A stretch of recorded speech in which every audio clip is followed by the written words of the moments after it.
Hello everyone. Hello Fajita. Hello, Ruth. Hello, everyone. How are you? Oh, yes. How are you? Hope you're having a good week, whatever you've been getting up to this week. Now, I wonder if you can guess what we're thinking about today. It's not hard. Look in that bucket anyway. Oh, let's look in Fajita's bucket, see what she's got. She's got some bunting. And can you see what's on the bunting? It's the same as the flag. It is. Got some Coronation bunting. You know, Fajita, that would have been really helpful to have to put up behind me. You had the flags. It's all good. Oh, okay. But yes, we're going to think today about kings. Are we going to think about King Charles? Well, we might think a little bit about King Charles. We're going to think about some other kings too. But first, we've got someone very special to introduce. Who? Someone we haven't seen for a while. Oh, I know. It's time for fun froggy facts with Johnny the Frog. Would you like some royally fun facts? You might have heard of the crown jewels, but did you know there are more than 100 objects included in that collection? Two of the most iconic objects are the orb and the scepter.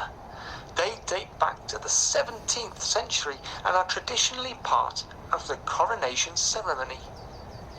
The scepter represents the power and governance of the crown, or the monarch, and has been used in every coronation since 1661, when it was created for the coronation of King Charles II. Although it's had some additions, like the massive Cullinan diamond since then. The orb is a golden jewelled ball with over 600 precious stones and pearls, including diamonds, rubies, emeralds, amethysts and sapphires. More important than all that, though, it was designed as a symbol that the monarch's power ultimately comes from God. Wow! Thanks, Johnny. Nice to see you again. Yeah, it was back at the pond. Yes, I'm thinking about the crown jewels, the orb and the scepter.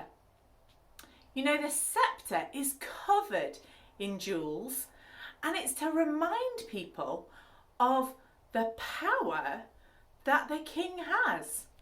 But with power comes responsibility.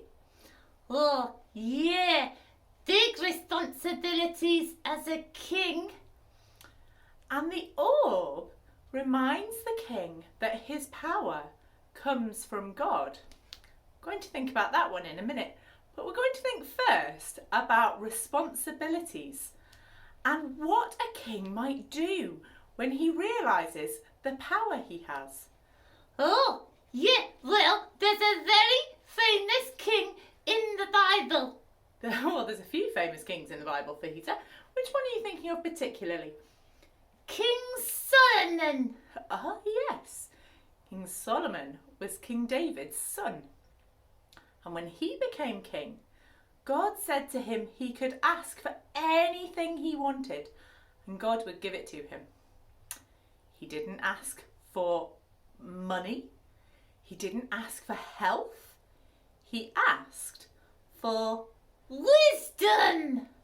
wisdom. And God gave him wisdom. He's known as one of the wisest people that ever lived. I wonder if King Charles could ask for anything, what he would ask for. I wonder what you would ask for.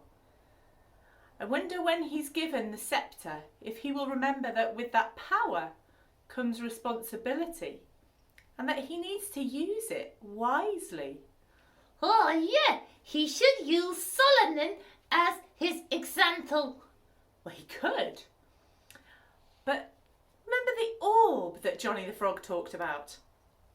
The orb is the reminder that the king's power comes from God.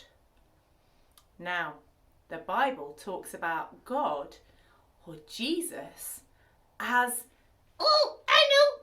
The King of Kings! yes, the King of Kings.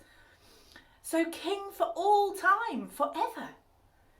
That's such a beautiful thing, because we've thought before about Jesus being loving and kind and wise and fair and making sure that the right thing is done for everybody. To have a person like that as king will be amazing. And the Bible tells us that Jesus is the King of Kings. It says it a few times, but quite a lot in the book of Revelation. In fact, near the end of Revelation in chapter 19, it says, on his robe is written King of Kings and Lord of Lords. So if we know that Jesus, because the Bible tells us, is loving and just and right, then having that kind of a king would be a great thing. So Fajita, although King Charles taking his example from Solomon would be good, And asking for wisdom. King Charles taking his example from Jesus would be even better. Oh yeah, he'll never be King of Kings, 'cause that's only Jesus. You're right, that is only Jesus' role. But however you enjoy the coronation, or whatever you're doing this weekend, I hope you remember that Jesus is the King of Kings and the best example for all of us. You take care, and we'll see you again very soon. Yeah, bye-bye! Bye-bye.